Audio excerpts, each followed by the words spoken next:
Hi hello everyone, welcome back to my YouTube channel. ಇವತ್ತಿನ ಈ ವಿಡಿಯೋದಲ್ಲಿ ಅಮ್ಮ ಐ ಲವ್ ಯು ಮೂವಿಯ ರಿವ್ಯೂ ಮಾಡ್ತಾಯಿದ್ದೀನಿ. ಈ ಮೂವಿಯ ಸ್ಟೋರಿ ಏನು, ಬಜೆಟ್ ಏನು, ಕಲೆಕ್ಷನ್ ಏನು ಮತ್ತು ಈ ಮೂವಿಯ ಫ್ಯಾಕ್ಟ್ಗಳನ್ನು ಈ ವಿಡಿಯೋದಲ್ಲಿ ತಿಳ್ಕೊಬರೋಣ. ಅದಕ್ಕೂ ಮುಂಚೆ ನಮ್ಮ ಚಾನಲ್ಗೆ ಸಬ್ಸ್ಕ್ರೈಬ್ ಆಗಿಲ್ಲ ಅಂದರೆ ಸಬ್ಸ್ಕ್ರೈಬ್ ಮಾಡಿಕೊಂಡು ಕೆಳಗಡೆ ಕಾಣ್ತಿರೋ ಬೆಲ್ಲೈಕನ್ನು ಕ್ಲಿಕ್ ಮಾಡಿಕೊಳ್ಳಿ. ಬನ್ನಿ ಗಾಯ್ಸ್, ಇವತ್ತಿನ ವಿಡಿಯೋವನ್ನು ಶುರು ಮಾಡೋಣ. ಮೊದಲು ಈ ಮೂವಿಯ ಮೇನ್ ಲ್ಯಾಂಗ್ವೇಜ್ ಬಂದು ಕನ್ನಡ ಆಗಿದೆ. ಯಾವುದೇ ಭಾಷೆಗಳಲ್ಲೂ ಡಬ್ ಆಗಿಲ್ಲ ಅಂತ ಹೇಳಬಹುದು. ಮತ್ತು ಈ ಮೂವಿಯ ಡೈರೆಕ್ಟರ್ ಬೈ KM ಚೈತನ್ಯ. ಮತ್ತು ಈ ಮೂವಿಯ ಬಾಕ್ಸ್ ಆಫೀಸ್ ಕಲೆಕ್ಷನ್ ನೋಡಿದ್ರೆ 21 ಕೋಟಿ ಕಲೆಕ್ಷನನ್ನು ಮಾಡಿದೆ. ಬಜೆಟ್ ನೋಡಿದ್ರೆ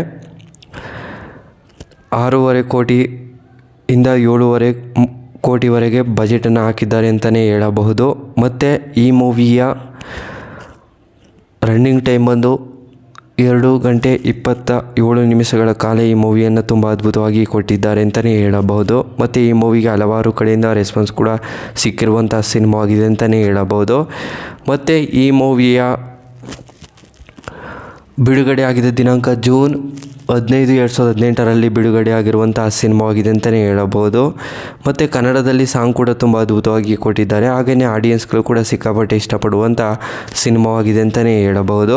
ಮತ್ತು ಈ ಮೂವಿಗೆ ಹೆಚ್ಚಿನ ರಿವ್ಯೂಸ್ ಕೂಡ ಕೊಟ್ಟಿದ್ದಾರೆ ಕನ್ನಡದಲ್ಲಿ. ಮತ್ತು ಅಮ್ಮ ಐ ಲವ್ ಯು ಮೂವಿನಲ್ಲಿ ಸಾಂಗ್ ಅಂತೂ ಸೂಪರ್ ಹಿಟ್ ಆಗಿದೆ ಅಂತಲೇ ಹೇಳಬಹುದು ಕನ್ನಡದಲ್ಲಿ.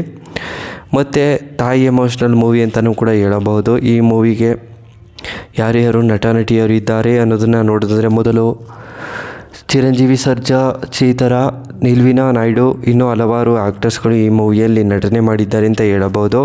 ಮತ್ತು ಆಡಿಯನ್ಸ್ಗಳು ಕೂಡ ಸಿಕ್ಕಾಪಟ್ಟೆ ಇಷ್ಟಪಡುವಂಥ ಸಿನಿಮಾವಾಗಿದೆ ಅಂತಲೇ ಹೇಳಬಹುದು.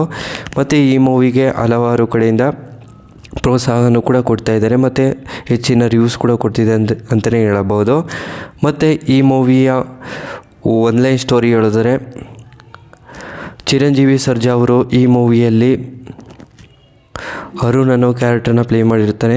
ಅರುಣ್ ಅನ್ನೋ ವ್ಯಕ್ತಿ ಅವರಿಗೆ ತಂದೆ ತಾಯಿ ಇರ್ತಾರೆ. ಮತ್ತು ಅವರ ತಂದೆ ತೀರೋಗಿರ್ತಾರೆ. ಮತ್ತು ಅರುಣ್ಗೆ ಅವ್ರ ತಾಯಿ ಇರ್ತಾರೆ. ಅವ್ರ ತಾಯಿ ಒಂದು ಕೆಲಸವನ್ನು ಮಾಡಿಕೊಂಡು ಒಂದು ಗಾರ್ಮೆಂಟಲ್ಲಿ ಜೀವನವನ್ನು ಕಳೀತಾ ಇರ್ತಾರೆ.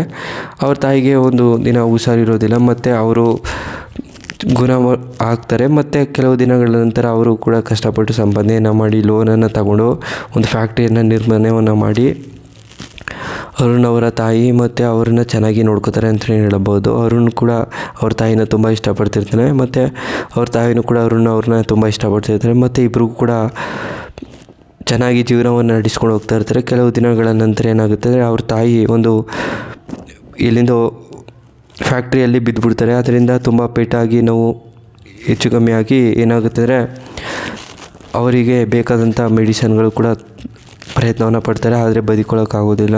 ಅವ್ರ ತಾಯಿಯವರು ಕೋಮಾಗೆ ಹೊರಟೋಗ್ತಾರೆ. ಮತ್ತು ಕೆಲವು ದಿನಗಳ ನಂತರ ಗುಣವಾಗ್ತಾರೆ. ಮತ್ತು ಅರುಣ್ ಅವರು ಕೂಡ ತುಂಬ ಕಷ್ಟಪಟ್ಟು ಅವರನ್ನು ಉಳಿಸ್ಕೊಂಡಿರ್ತಾರೆ ಅಂತಲೇ ಹೇಳಬಹುದು. ಕೊನೆಗೂ ಕೂಡ ಸ್ಟೋರಿ ಎಂಡ್ ಆಗುತ್ತೆ. ಸ್ಟೋರಿ ನಿಮಗೆ ಇಷ್ಟವಾದರೆ ಶೇರ್ ಮಾಡಿ, ಲೈಕ್ ಮಾಡಿ. Thanks for watching.